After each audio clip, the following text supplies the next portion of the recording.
You're welcome to the show.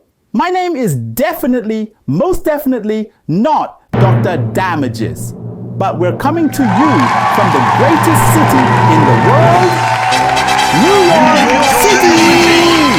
Dr. Damages has given Sasha and I the go-ahead to do this special edition. I will try to sound as much as Dr. Damages as possible, and we have done some AI 3D modeling and animating, so I can look as much as him as possible. When Shiju, the wife of Pastor Adeboye of Redeemed Christian Church of God City of David, Victoria Island, Lagos, threw an extravagant birthday party while the body of Herbert Wigwe, the church's primary financier, had not yet been buried, the adverse public reaction was swift. I know! The general overseer of the Redeemed Christian Church of God, Pastor Adeboye, was worried about the negative press and public opinion. He ordered Pastor Iluyomade to resign as the regional head of the Apapa family of the RCCG. The pastor refused to resign. In the heat of the crisis, Pastor Adeboye and his wife called Pastor Iluyomade and his wife. Unknown to them, the Iluyomades placed them on speakerphone with other pastors under Iluyomade listening.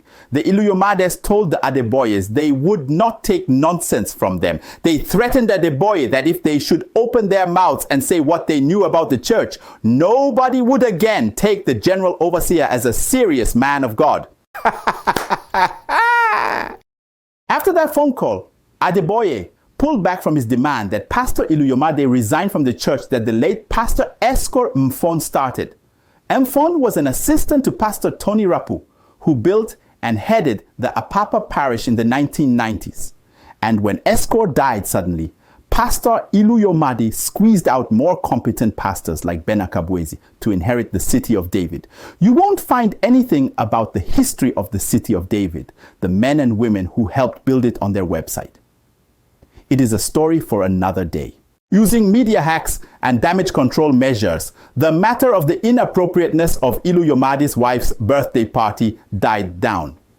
The Iluyomades continued to rule their terrain, grateful that their legal agreement with RCCG when they built the church gave them protection from Adeboye's takeover.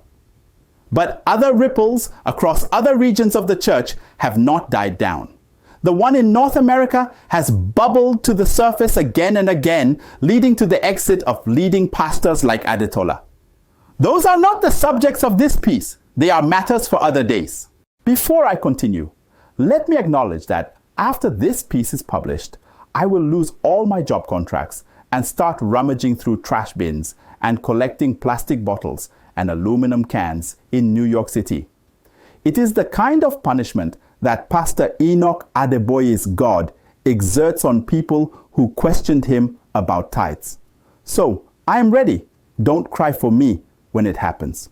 You must have heard the revered man of God, Pastor Enoch Adeboye, the general overseer of the Redeemed Christian Church of God, tell that story about his God turning billionaire members of his church into paupers for demanding that he accounts for the tithes they paid. It happened in the 80s in Ebute Metta. Here is the real story. Yes, God works in mysterious ways. It was in the 1980s and the Redeemed Christian Church at Ebute Metta had a leaky roof. Pastor Adeboye appointed some prominent church members to a committee that would work on fixing the roof. He did not tell you that part of the story. Within the committee, members were of course those who paid the most tithes. When the committee members approached Adeboye and asked him how much the church had available for the repair so they would know how much money to raise, the general overseer got angry. He expected them to figure out how to find the money without troubling him. Some of the members were surprised. They wondered why they should pay tithes and make offerings, but they would be required to bring more money out when something broke in the church. That was how the request to see the tithes and offering accounts came about.